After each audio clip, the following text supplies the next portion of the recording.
Eles haviam cruzado continentes como uma tempestade viva, esmagando reinos que pareciam inabaláveis, tomando cidades que nem os ventos do deserto ousavam enfrentar.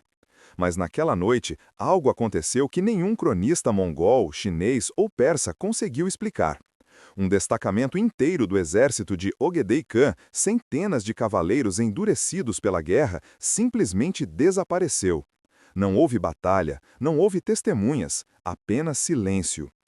Quando os batedores retornaram ao amanhecer, encontraram as fogueiras apagadas, os cavalos soltos e nenhum corpo. O que realmente aconteceu naquela noite nas fronteiras montanhosas da Ásia Central? Por que guerreiros conhecidos por sua brutal precisão sumiram como se tivessem sido arrancados da terra? Alguns relatos dizem que os cavalos estavam inquietos horas antes do desaparecimento, como se sentissem algo que os homens não percebiam. Outros falam de luzes distantes, movendo-se rápido demais para serem tochas comuns. Mas o que quase ninguém sabe é que aquela não foi a primeira vez que um grupo de elite mongol simplesmente deixou de responder. E as autoridades do império temiam que isso fosse o início de uma nova rebelião, ou de algo ainda pior. Antes de continuarmos essa história cercada de sombras e mistérios, aproveite para se inscrever no canal e deixar seu like. Isso nos permite trazer mais relatos profundos como este e ajuda o passado a encontrar novos olhos. Agora, voltemos à Noite Perdida. O Império Mongol vivia um momento de transição delicada. Após a morte de Gengis Khan, seus filhos e generais tentavam manter unida a maior força militar já vista. Era uma época de expansão, mas também de disputas de poder. As fronteiras ocidentais, especialmente as regiões montanhosas entre o atual Quirguistão e o oeste da China, eram locais turbulentos. Povos nômades rivais, antigos inimigos jurados dos mongóis, tentavam recuperar territórios e influências perdidas. Conflitos internos cresciam e as rotas montanhosas se tornavam palco de emboscadas, espionagem e alianças instáveis. Poucos percebiam, porém, que algo ainda mais silencioso estava se formando nas regiões mais remotas, algo que nenhum exército estava preparado para enfrentar. O comandante do destacamento desaparecido era Qassar Baidu, um guerreiro de linhagem respeitada. Ele crescera ouvindo histórias de seu avô, que lutara ao lado de Gengis Khan e ensinava que o medo é apenas o que resta quando o inimigo já sabe que venceu. Qassar era incisivo, rápido e frio em combate, mas também carregava uma característica rara entre os mongóis: desconfiava de tudo. Em noites de acampamento, ele caminhava sozinho pelas encostas, como se procurasse presságios no vento.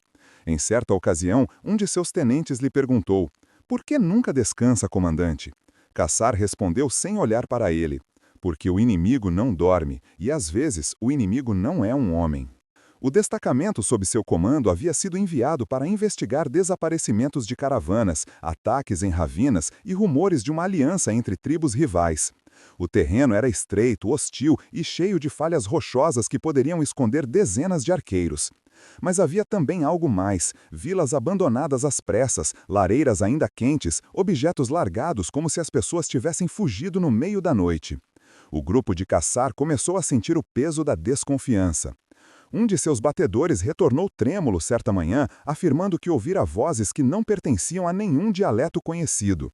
Qassar ignorou o relato diante dos homens, mas os olhos dele revelaram que algo o perturbara profundamente. E essa inquietação aumentou quando um de seus oficiais mais experientes jurou ter visto silhuetas paradas no alto das montanhas, imóveis, observando. Quando olharam novamente, nada havia lá, mas aquela sensação permaneceu. Algo estava errado, e essa percepção seria fatal.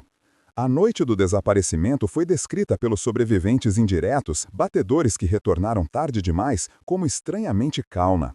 O vento havia parado, as fogueiras queimavam baixas, os cavalos estavam inquietos, puxando as rédeas, relinchando para a escuridão.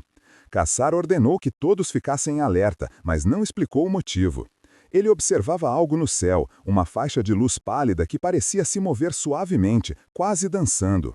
Alguns soldados murmuraram que era um sinal dos ancestrais, outros que era apenas um fenômeno natural. Mas a expressão de Qassar endureceu. Ele enviou 2 batedores para verificar o vale ao sul.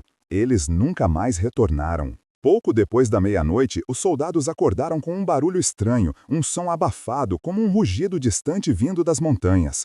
Não era animal, não era humano, era algo que fazia o chão vibrar levemente.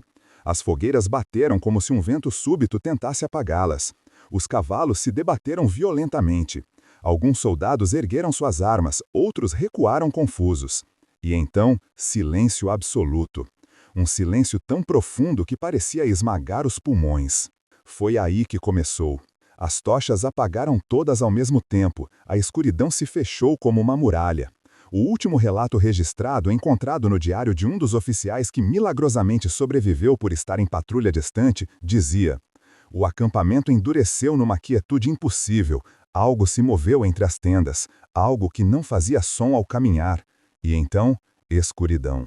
Ao amanhecer, o batedor encontrou o acampamento vazio. Não havia sangue, não havia sinais de luta. As armas ainda estavam nas tendas, as carnes ainda estavam quentes sobre as brasas. Era como se todos os homens tivessem sido arrancados do mundo em um único instante. Apenas os cavalos permaneciam, vagando inquietos, como se buscavam seus cavaleiros. As consequências foram devastadoras. O alto comando mongol entrou em estado de alerta, acreditando que uma força rival havia desenvolvido uma nova forma de ataque furtivo. Tribos inteiras foram investigadas, aldeias interrogadas, vales vasculhados. Nada foi encontrado. Alguns generais culparam Caçar por negligência, embora ele tivesse desaparecido junto com seus homens. Outros insistiram que aquilo fora uma emboscada sobrenatural, uma vingança dos espíritos das montanhas, que os mongóis profanavam ao expandir o império. A região, desde então, recebeu o apelido de Vale dos Ecos Vazios, um lugar onde nenhum guerreiro sensato passava a noite. Até hoje, historiadores discutem se houve realmente um inimigo, uma catástrofe natural, uma fuga em massa ou se algum evento extremo e pouco compreendido provocou a dispersão repentina de centenas de soldados experientes.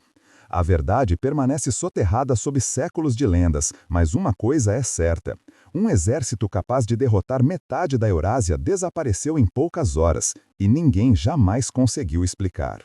E se você quiser continuar explorando mistérios e acontecimentos surpreendentes da história, inscreva-se no canal, deixe seu like e conte nos comentários qual império, povo ou comandante você quer ver nas próximas viagens pelo passado. Existem histórias que ainda sussurram no escuro, e estamos aqui para ouvi-las.